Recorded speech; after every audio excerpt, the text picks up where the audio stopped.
It is a mailbag edition of Locked On Broncos here today, and Broncos Country wants to know, should Denver, whether they're winning or losing, become buyers before the November 5th deadline? We'll tell you why they should and what positions they should look at here on today's episode, Locked On Broncos.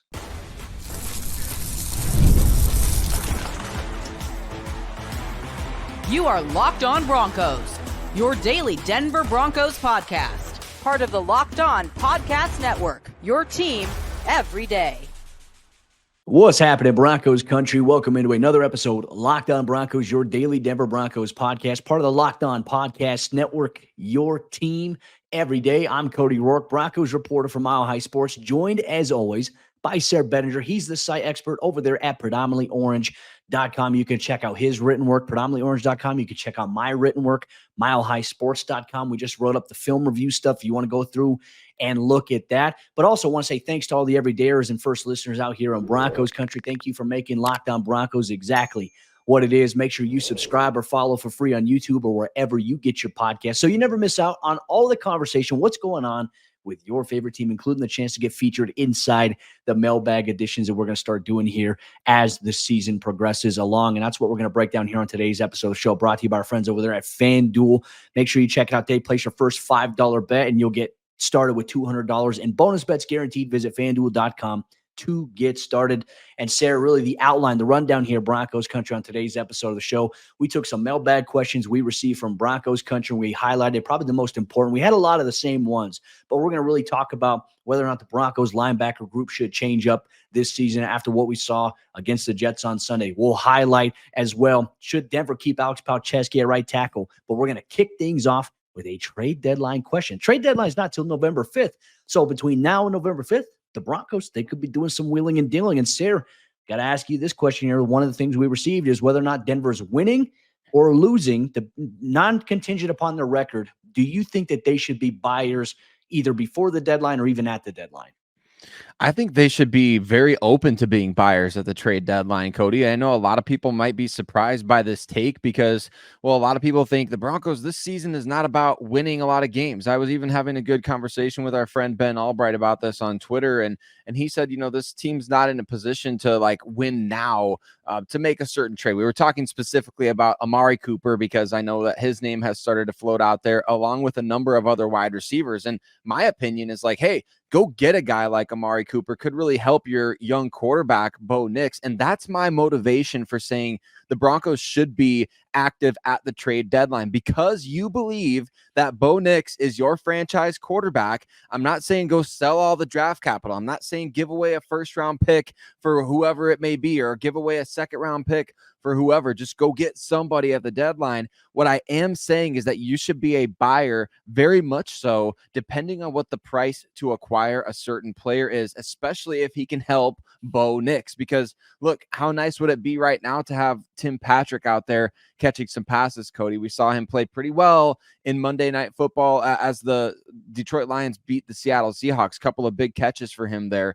It would be really nice to have a sure-handed receiver. I know Amari Cooper may not be the model of being sure-handed this year, but he's just an example of somebody who could be available at the deadline. And I feel like if it helps Bo Nix, why would you not want to make that trade? As long as you're not giving up prime NFL draft real estate, I think the Broncos should be buyers at this year's deadline.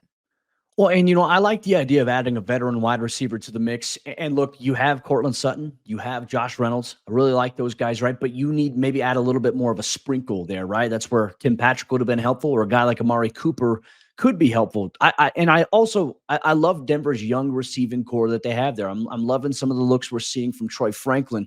Devon Bailey obviously has been a little bit of a healthy scratch because of the fact that Troy's getting a little bit more featured in the offense right now, and that injury kind of set him back. But, you know, you look at a guy like Amari Cooper, certainly he can help a young guy like Bo Nix here in terms of just veteran stature, because there have been times, and you mentioned it as well, this past week against the Jets, there was that slant that Bo Nix threw to Josh Reynolds on third down that could have been crucial to pick up a first down, and Reynolds just couldn't haul it in. He dropped it there. Like, that's been a little bit of a problem in some situations. You know, Reynolds has had that happen, and then also Greg Dulcich at tight end has had that happen. Denver needs some boost to their receiving department because really it was Cortland, 3 catches, 60 yards against the Jets.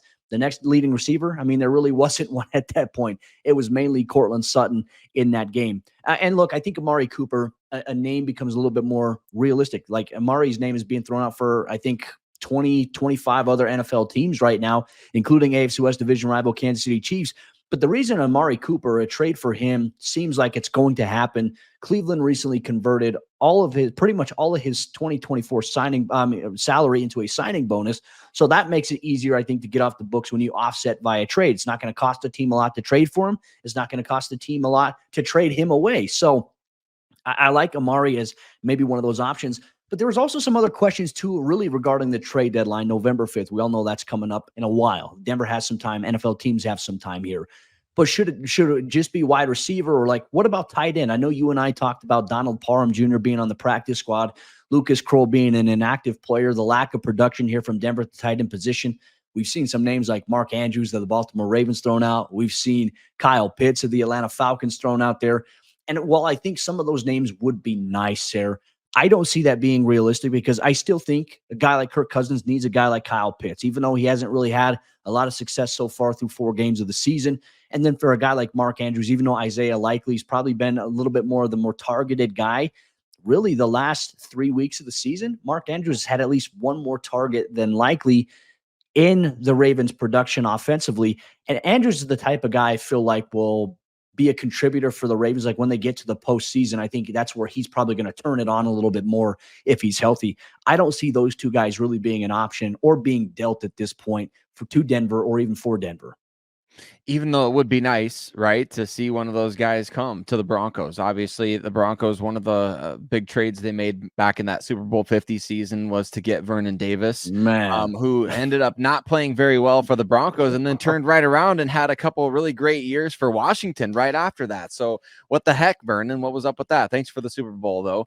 But look, I think it's one of those positions right now that's like, it's so down across the league that teams would all be selling low at that position. And I think that's why you could see teams hold on to players, because like Mark Andrews, like you said, in the playoffs, he's worth more to the Ravens, even if he's not producing at the same level we're used to. The idea of him out there producing at that level for defenses that are facing off against the Ravens is more valuable to them than a late round draft pick or something like that. If Kyle Pitts tries to force his way out of Atlanta, I don't know if that's going to happen, Cody, but we'll see.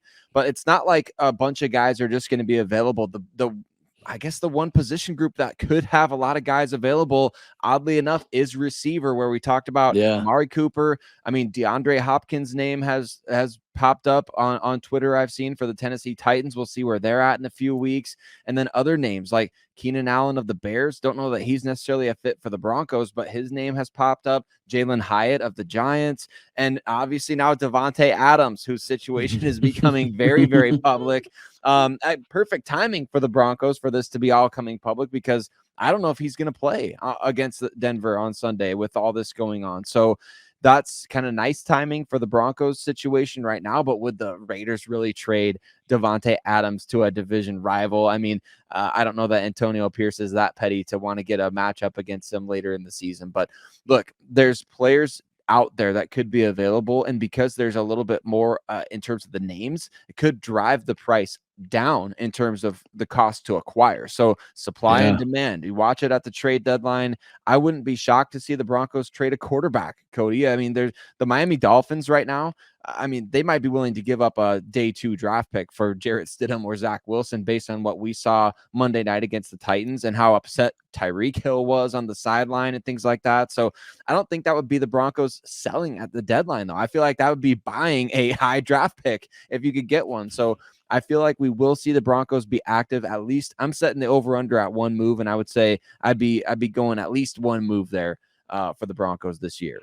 I could see that happening. And look, I think regardless of whether Denver's winning or losing, look, they were losing at last year's deadline and they could have became big time sellers. They decided not to. Good move there, Sean Payton. Trust, stayed the course a little bit, but we'll see what Denver decides to do this year. The November 5th deadline is obviously a long ways away. Moves can happen now or even then. And so we might see some trades early on around the league. We might see it really at the deadline. Will Denver be involved? That remains to be seen here. Great question to kick off our mailbag episode, Locked On Broncos. one of the bigger questions we had as well had to do with the right tackle position. Alex Palczewski stepping in and doing a really good job in place of Mike McGlinchey. So what happens when Mike McGlinchey returns? We'll tell you what the Broncos could do from a personnel standpoint here on today's episode, Locked On Broncos. Today's episode of Locked On Broncos is brought to you by Prize Picks. Prize Picks is the best place to get real money sports action. With over 10 million members and billions of dollars in awarded winnings, Prize Picks has made daily fantasy sports accessible to all. You just pick more or less on at least 2 players for a shot to win up to 100 times your cash. Run your game all season long on Prize Picks. You can now win up to 100 times your money on Prize Picks with as little as 4 correct picks. So what you want to do is you want to sign up today and get $50 instantly when you play $5. You don't even need to win to receive the $50 bonus. It's guaranteed. And Prize Picks is the best way to win real money this football season. Which players are going off? Which ones aren't? Make your picks in less than 60 seconds and turn your sports opinions into real money all season long on Prize Picks. Download the app today and use code LOCKEDONNFL to get $50 instantly after you play your first $5 lineup. Download the app today, use that code LOCKEDONNFL, and you'll get $50 instantly after you play your first $5 lineup. Prize Picks, run your game.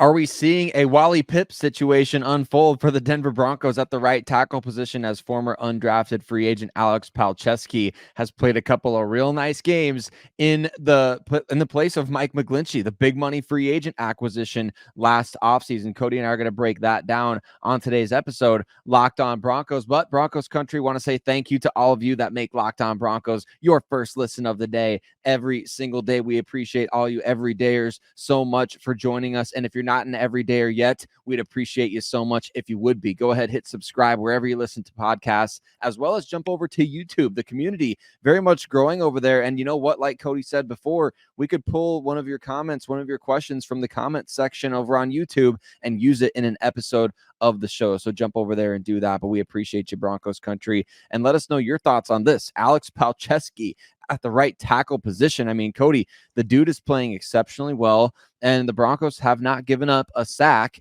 in the last 2 games. I don't know if it's just coincidence or if it's game planning or what. They're obviously going to be helping him out a little bit over there on the right side, but no sacks allowed by this O-line in the last 2 games. And McGlinchey is down for at least another 2 weeks, right? So the Broncos are going to get a bit of an extended look at Alex Palczewski here. Do you feel like this is a Wally Pipp situation, which is to say, like, hey, the starter gets injured, the backup comes in and steals the job? Do you think this is just a trial run for Palczewski, or could he be the long-term starter there? I feel like it could be a little bit of both here, because think about the next 2 games in which Denver is going to be facing. We'll see if Max Crosby is able to go. Obviously, the pass rush in Vegas is very good. We've highlighted that.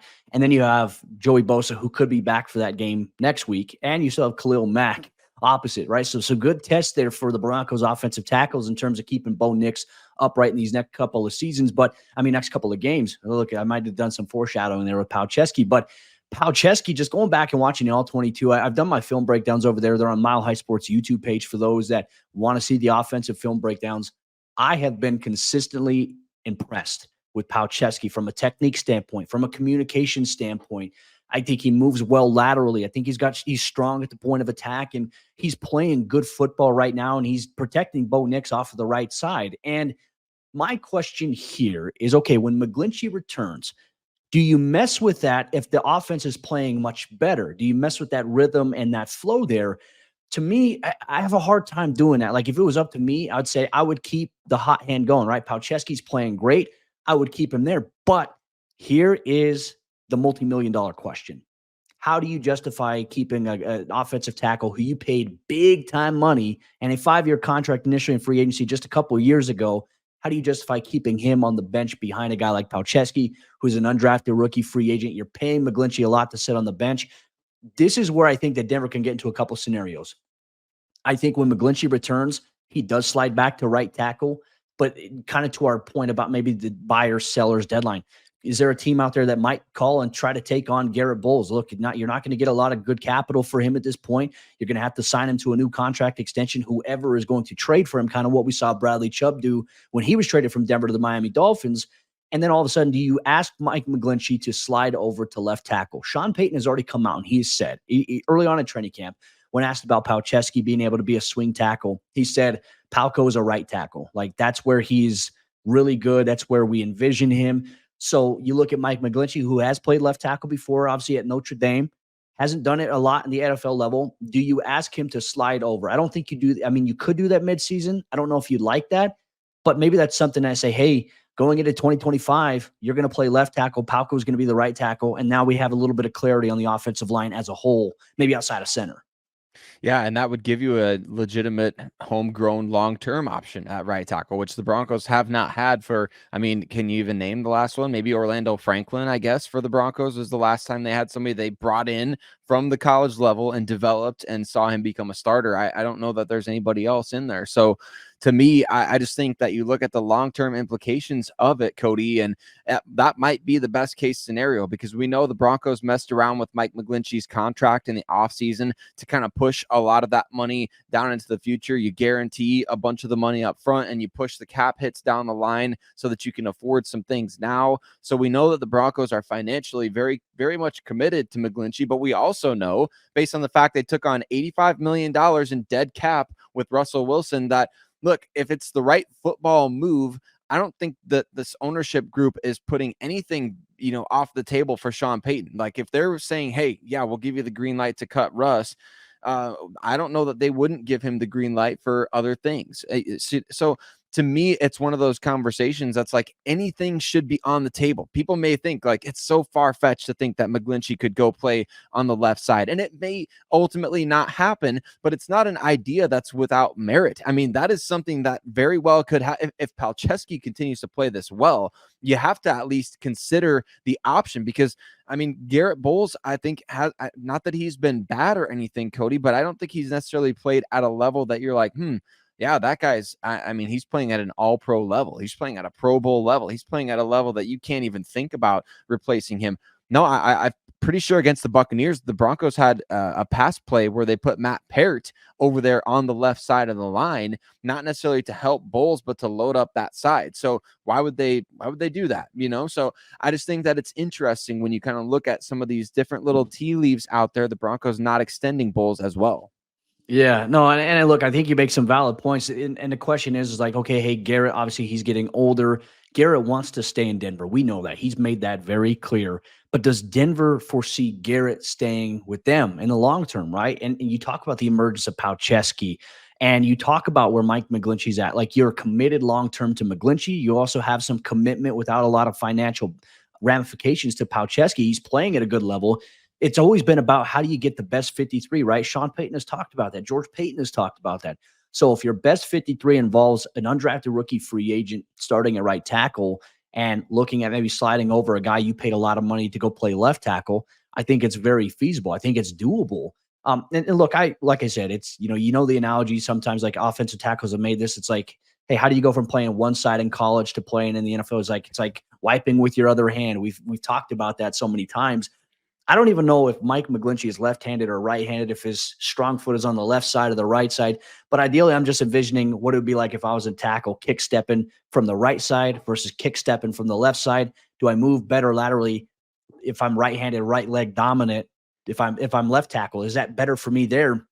Or is it better for me at the right side? I don't know. Any offensive linemen on here that are watching, comment, and make sure you let us know your thoughts on that. But I don't think it's far-fetched to see maybe McGlinchey slide to left tackle. Is it going to happen in season? Maybe for the bye week, right? Maybe if Denver does become sellers at some point and they offset Garrett. I'm not saying that we're calling for that to happen, but I could see maybe you work on that during the bye week. So anything is on the table. And look, Broncos Country, we're eager for your thoughts, because Palczewski has been playing really well in terms of run blocking department, pass protection. There's been some good momentum there in terms of keeping Bo Nix upright. The offensive line has played really well in the last 2 games. But at what cost if Mike McGlinchey returns? Do you mess with that chemistry? That is the question we'll leave with you here today on today's episode, Locked On Broncos. Another mailbag question we got as well features the linebacker position. There was a lot of question and uncertainty after Alex Singleton went down with the torn ACL. We found out who started on Sunday against the Jets, and that unit played pretty spectacular against Breece Hall, Braylon Allen, and Aaron Rodgers. Is this the linebacker unit for the rest of the season, or could Quan Alexander poke his way into the lineup? We'll break that down here on today's episode. Locked On Broncos. Today's show is brought to you by FanDuel. Hey, NFL fans, you can start this season with a big return on FanDuel, America's #1 sportsbook. So when you get a hunch in the middle of the game, you can check out the latest stats, view live play-by-play, and so much more on the same page where you place your bets. You'll get started with $200 in bonus bets guaranteed when you place your first $5 bet. So you want to go over there and check out FanDuel right now, where the Broncos, for the very first time this season, are actually favored at home against their division rival, the Las Vegas Raiders. So Broncos Country, go check over there. Check out the spread, check out the over-under, check out individual player props. Maybe you're feeling good about Bo Nix this week. Go to the FanDuel app and check out all the different options over there. That's FanDuel.com. The Broncos linebacker position had some questions coming into week 4 of the NFL season, but seemingly after Justin Strnad stepped up next to Cody Barton, there is a little bit of relaxation and calmness amongst Broncos country as it pertains to the linebacker position. Now, in response to Singleton's injury, Denver went out. They added 2 linebackers to the practice squad, 2 veterans in Zach Cunningham and Quan Alexander. Is this linebacker group the one that we'll see for the remainder of the season? That's the mailbag question. We'll finish off here on today's episode. Locked On Broncos. Once again, Broncos country, appreciate you so much. Just taking time out of your day to listen or to watch us break down all things Denver Broncos related. We appreciate you so much. Sayre, kind of opening things up here with you to answer this question we received in our mailbag here today. Justin Strnad, Cody Barton each got the start on Sunday against the Jets. Loved the production that we saw from them at that unit. They seemed like they were playing very freely off of one another. And really for Sean Payton, he told us in his Monday conference call that Cody Barton's role never really changed, and it was more so Justin Strnad playing Alex Singleton's role. The only difference is that Cody Barton had the green dot instead. Is this the starting linebacker unit for the rest of the season, or could we see the lineup tinkered with a little bit, in your opinion? Well, I wouldn't mind seeing some of these guys rotate in on just a low percentage basis early on when we talk about guys like Quan Alexander and even Christian Welch, who did a really great job on that goal line stand for the Denver Broncos in this game. I thought he made a couple of really great run fits there on that goal line stand. And that was the only action I think he got really in that game. So well done by him to go in and capitalize on your only opportunity. But the same was true of Justin Strnad, right? I mean, he capitalized on his opportunity, sacked Aaron Rodgers right away at the start of the game and played great in coverage, did an awesome job with a couple tackles for loss out there. So to me, I don't know if it's just riding the hot hand out here, or if it's now to the point that like Vance Joseph is calling such a good defense that you could take somebody like Quan Alexander, who, man, he's one of the fastest linebackers in the league that I can remember. I mean, I don't remember his exact 40 time, Cody, but I'm pretty sure it was in the 4.4s or the low 4.5s. Like, he's got such great speed out there that, hey, Vance Joseph, you're kind of the maniac calling all these blitzes here, higher blitz rate than any other team in the NFL. Throw Quan Alexander out there and see what he could do with a couple of reps and see what he can do maybe on special teams as well. I don't have any issue with that. I think that would be fun to see, as a matter of fact, for the Broncos to kind of deploy these players as weapons in this blitz package that Vance Joseph is cooking up every single week, right? So I think you have options, and it gives you the opportunity to be flexible and say, all right, Strnad is playing really well right now, but we want to keep him on a 60% of the snaps kind of limit. And then you could throw Quan in there. You could throw Christian Welch in there. You could throw Zach Cunningham in there, who's been great as a run defender throughout his career. So it just gives you those options. I don't think the Broncos need to be married to any personnel group at this point, which is kind of nice. Well, and I think the benefit of having, look, you have 3 inside linebackers on the practice squad right now. You can use your practice squad to game day elevation a couple of times on these guys and maybe play around with some different things. I think the biggest thing, like if Justin Strnad and Cody Barton are the primary starters at linebacker, okay, the guys that you're going to elevate, they have to be able to play special teams. They have to be able to contribute in that role, because that's where they're going to be needed the most. And obviously, like Christian Welch, even though he saw only a couple defensive snaps against the Jets, he played a good portion of the team's special team snaps filling in, because Justin Strnad was really a core 4 guy on special teams. Now he's got to start into the defensive lineup. That might change some responsibilities for him. We'll see if that continues to ramp up, because he's been one of their better special teams aces, but he's also been a surprise to see. For me, I'm all about player development. You and I have talked about this. To see where Justin Strnad has come in from, right? He came in from Wake Forest with such high expectations under Ed Donatel. Vic Fangio missed his rookie season because of a really freak ligament injury in his hand that, I think, if I'm not mistaken, almost caused him to get his hand amputated potentially there. To overcome that, come back, and I know that everyone goes back to that D'Ernest Johnson game on Thursday Night Football when Case Keenum was the quarterback here for Denver. Well, yeah, I don't know if that was Case. That was no, that was Joe Flacco was banged up. Drew Lock was obviously the quarterback at that point. My bad. Jeez, I'm in a timeline world here. But anyways, everyone remembers the D'Ernest Johnson game on Thursday Night Football where the Broncos could not stop Baker Mayfield or the Browns. And that was really, I think, Justin Sternad's first career NFL start. And it looked a little fast for him, but he's gotten more comfortable. He's gotten more acclimated. He's been in the same system for Vance Joseph for the last 2 seasons. That's a good benefit there. And I've loved what I've seen from Cody Barton as well in terms of what he's been able to do. I would say if you have to maybe look at one linebacker, why not elevate Quan 1 week, elevate Zach Cunningham another week, but also let's not forget about Lavelle Bailey as well. I liked what we saw from him in the preseason and training camp, is bringing in those veteran guys there on the practice squad because of the injury to Alex Singleton. Hopefully that doesn't impact his confidence level, because, you can see a move like that as a young guy and say, wow, they're trusting these, they're trying to bring these veteran guys in before I get an opportunity.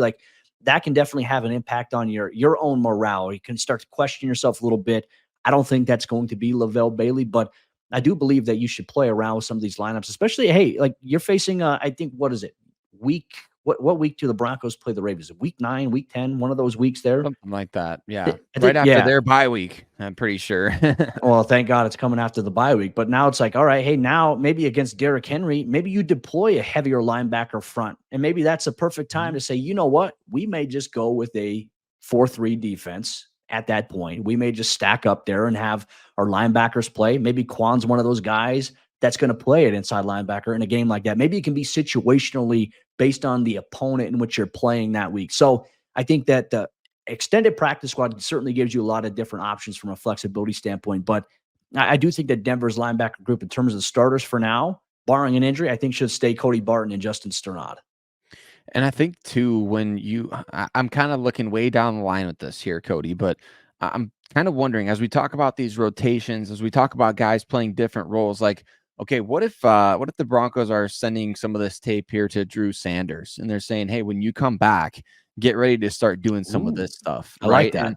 Because I don't think they've shut down the possibility that he could play this year. Obviously, the rules are different now to where guys go on injured reserve or the PUP to start the season. And it's not like okay, if you're on IR or if you're on the PUP, you can't play this year. You can still come back at this point. Now, you don't have to be rostered on the 53 and then be placed on injured reserve, things like that. And I believe Drew is still on the PUP, if memory serves me right, Cody. But I mean, he's huge. He's big. It's ridiculous. I can't give away anything on what I'm like. I don't even know if he's going to play edge or he's going to play off ball. But I'm just saying, when you look at Drew last year and whenever you see him this year, he's freaking big, man.